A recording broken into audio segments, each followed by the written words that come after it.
So one other method for describing categorical data visually or graphically might be to create a cross-tabulation.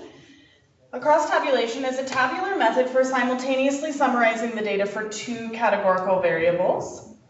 So we have two categorical variables and we want to talk about both of them in one table. Tabular method means table. That's called a cross-tabulation. And we have steps here for creating a cross-tabulation. First, put the categories of one variable at the top of each column and the categories of the other variable at the beginning of each row. For each row and column combination, enter the number of observations that fall in the two categories. The bottom of the table will give the column totals, and the rightmost column will give the row totals. Then we'll have something called a clustered bar graph. We already know what a bar graph is. A clustered bar graph is like a bar graph, but we'll be comparing two categorical variables, and so you'll often use it together with a cross-tabulation. So you'll have sets or clusters of bars, and each set of bars will represent a single category of one variable across all the categories of the other variable. So let's look at an example, and we'll try to construct some of these different types of charts and tables. The major and gender of a class of 12 statistics students are recorded here. So it looks like I have 1, 2, 3, 4, 5, 6, 12 different people. So each row here is a person. So we have a math major who's female, a psychology major who's female, a business major who's male, etc. So we have two variables. We have the gender of a person as well as their major. So the first thing it wants us to do is construct a frequency distribution of major and then a relative frequency distribution of major. So because we're just talking about majors, we don't have to know gender yet.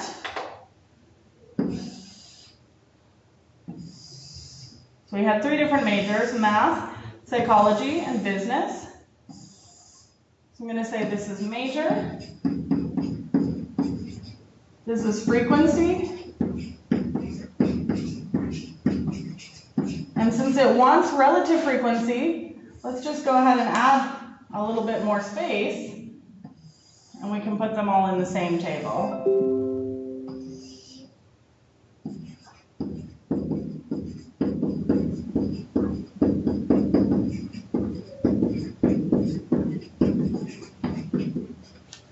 Okay, so major, let's return to our picture. I have math, and I'm going to count them.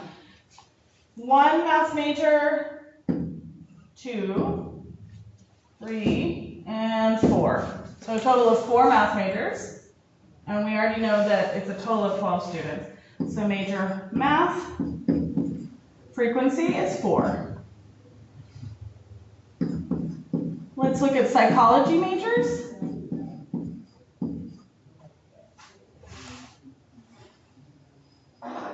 So psychology majors, I have 1, 2, 3, also 4.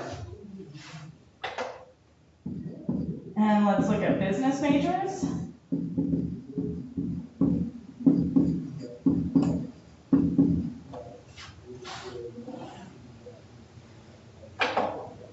Business, business, business, business. Also 4. So 4, 4, and 4 is 12, which is good because we were told there were 12 students. Then relative frequency, we can do it right away. It's how many math majors? 4 divided by the total, 12. So that's 1/3, basically. Or 0.3333. Psychology, also 4 out of 12, or 1/3.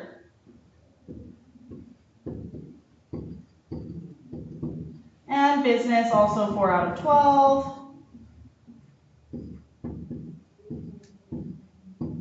So my total of 12 should be 12 out of 12, 1. Okay, then we want to construct a bar graph for major. So I know this is going to be frequency. And major here. So we'll have math, psychology, business, and then let's say I want this to be 1, 2, 3, 4, 5.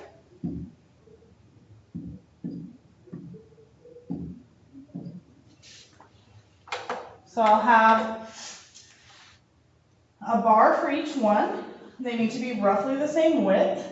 So I had 4 math majors, I'm going to go up to 4 and make a bar.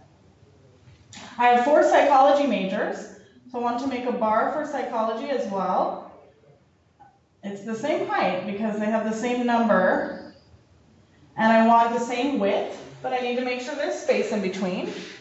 And for business majors, same height, same width for business majors. So this would be my bar graph of majors.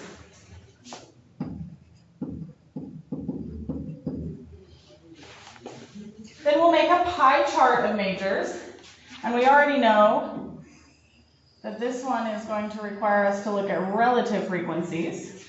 So we start with a circle, and as we said before, we want to basically start from the middle and divide it up. And looking at my relative frequencies, it's about a third for each one. 4 out of 12, 4 out of 12, and 4 out of 12. So I want to divide these things exactly into thirds.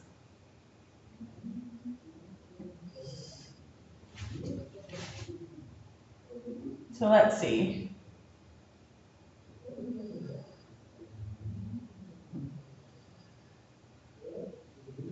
That doesn't look quite right. No.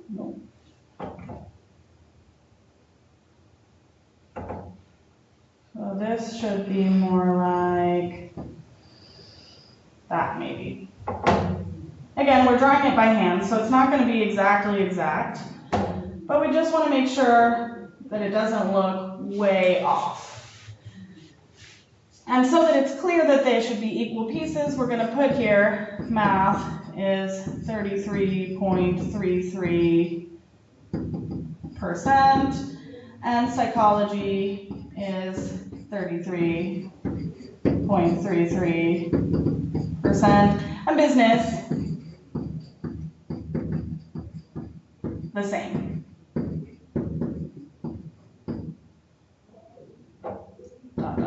Percent. So this is our pie chart for majors. I wanted this label to be above or below, but I didn't have room for it, so there we are. Okay, then we're asked to do a frequency distribution of gender and a relative frequency distribution, a bar graph for gender, and a pie chart for gender. So we know for gender we're going to have 2 options.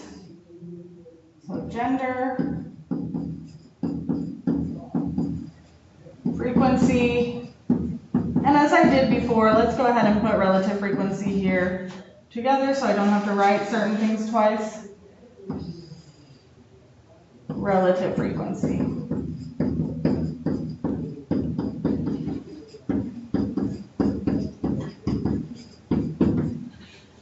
And we'll say female, male, and I'm going to leave a little bit of space for total.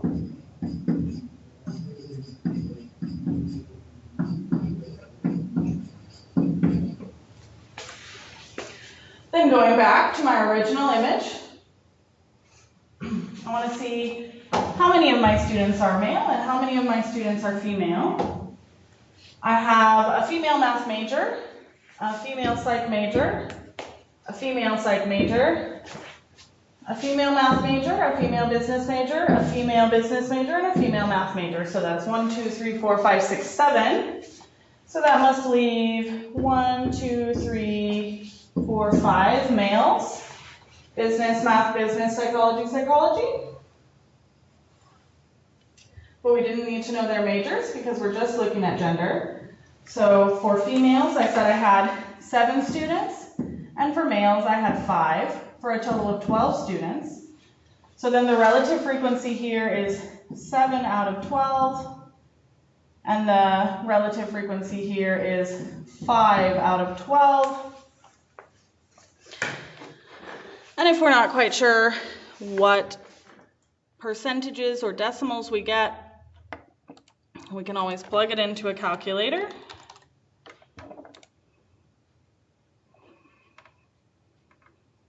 Five out of 12. 0.416667. 7 out of 12. 0.583333. So if we wanted the decimals, we could say 0.58333, and for 5 out of 12, 0.41666. Okay, then the total is 12 out of 12 equals 1. Now using our frequencies, we can construct a bar graph.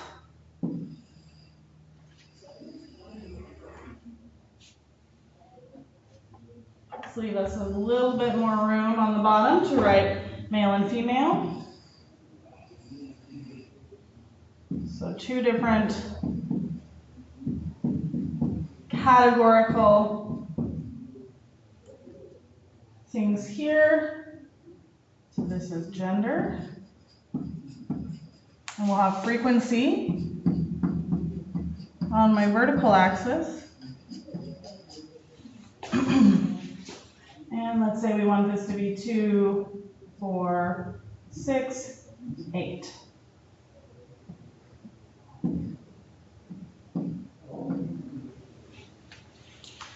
Now we know that we had 5 male students, so we need a bar going up to height 5, so about halfway between 4 and 6. And I need to leave myself some space and do a similar bar for female. I want it to be about the same width, but there are 7 female students, so I go up to about halfway between 6 and 8 and draw my bar. So that's my bar graph for gender. 7 males, 7 females, 5 males, and I can do the pie chart as well.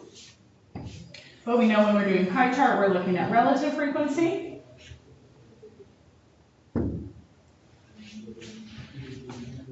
So I go back up and I say, okay, I want 7 out of 12 or 58.33% to be female. It's a little more than 50. So if I start with about half, and I want to do a little bit more than half, and then say this is female.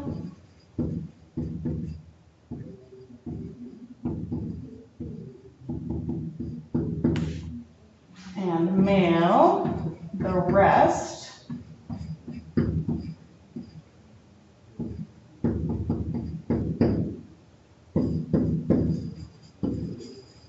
So this is my pie chart for gender.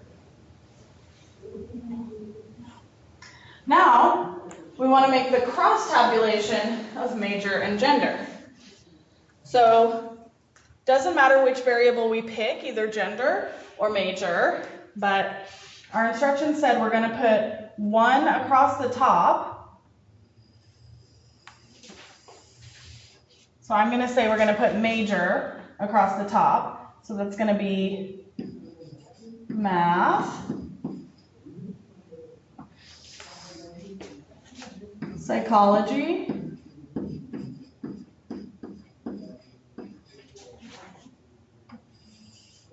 business,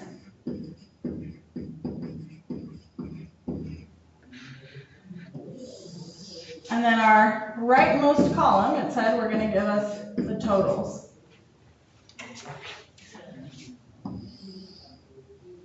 Then we'll have female, male, and the last row, we're told, is going to give us totals. So this is how we set up our cross tabulation. Now we just need to fill in the blank. So let's go back and look at our instructions.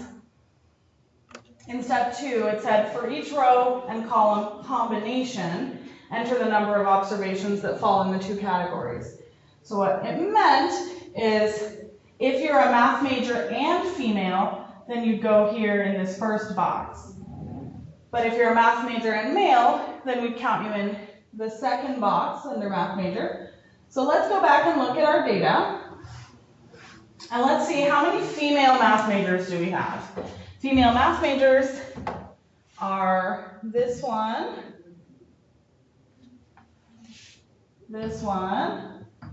and this one. So 3.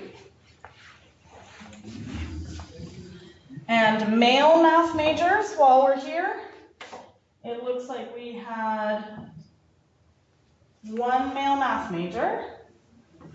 So we go back and we say there were 3 female math majors and 1 male math major for a total of 4 math majors.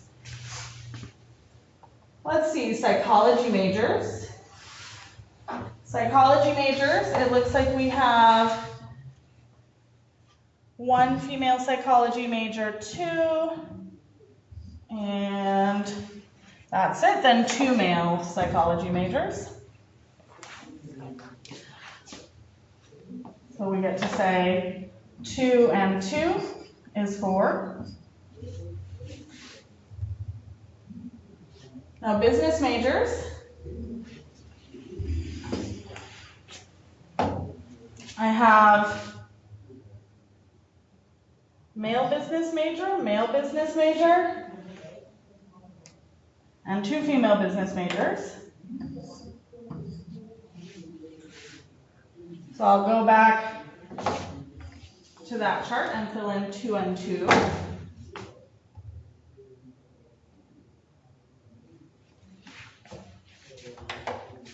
For a total of 4. And this is good because we knew that there were 4 of each major. Now we can total up the females column. I have 3 math majors plus 2 psychology majors plus 2 business majors. That gives me 7. And I have 1 male math major, 2 psychology majors, and 2 business majors. That gives me 5. Now if I add across the bottom, 4 plus 4 plus 4 is 12. And 7 plus 5 is 12. So that's a good sign. We should definitely be able to add and get the same number. And this looks right because we already knew there were 7 females. We already knew there were 5 males. And we knew that there were 4 of each gender. But now we have accounted for who is who. Okay, great.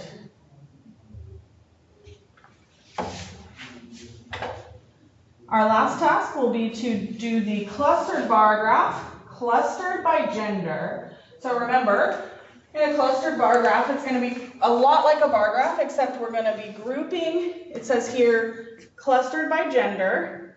And then by gender, we're going to go across all of the different majors. So what do I mean by that? I mean, start the same way. It's still going to be frequency.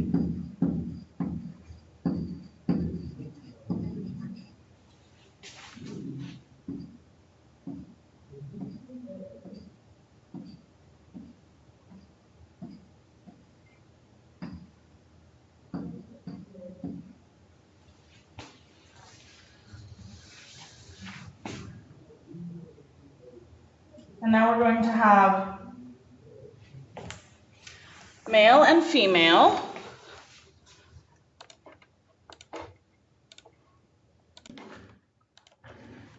Since we're clustered by gender, that means we're going to have majors across the bottom. We're going to be looking at their frequencies, just like we did when we made our bar chart. But now we're going to have a bar for male and a bar for female. So we can say, for math majors, I had 3 females and 1 male.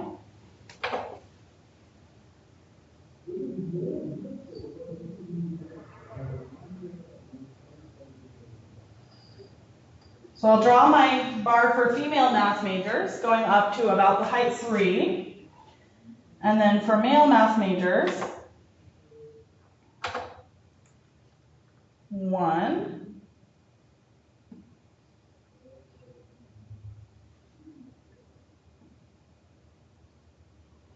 Okay, then for psychology majors, I was 2 and 2. So I'll draw my bar for female psychology majors, about 2, and it should be about the same width. I think I drew that a little small. And for male psychology majors, also 2. Business, also 2 and 2, so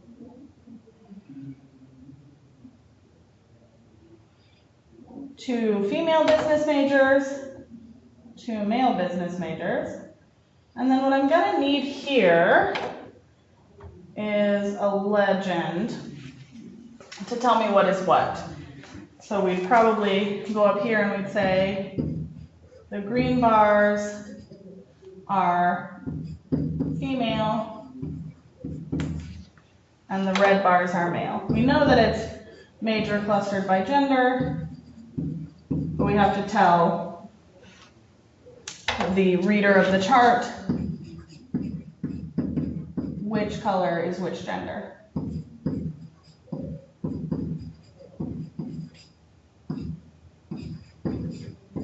If you did not have different colors to use, you could probably write on the bar. So if I didn't have different colors, maybe I could say F and M.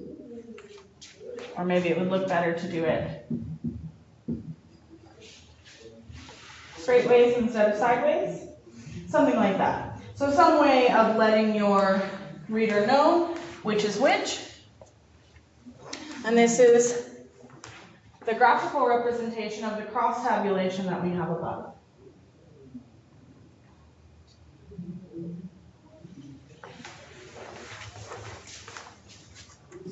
Now, one more example. Use the following information. The General Social Survey collects data on social aspects of life in America. Here, 1,464 respondents reported their astrological sign. A pie chart of the results is shown here. So I think we have 12 different categories, and the pie chart is going to show us what percentage of people belong to each category. So answer the following. What is the most common astrological sign?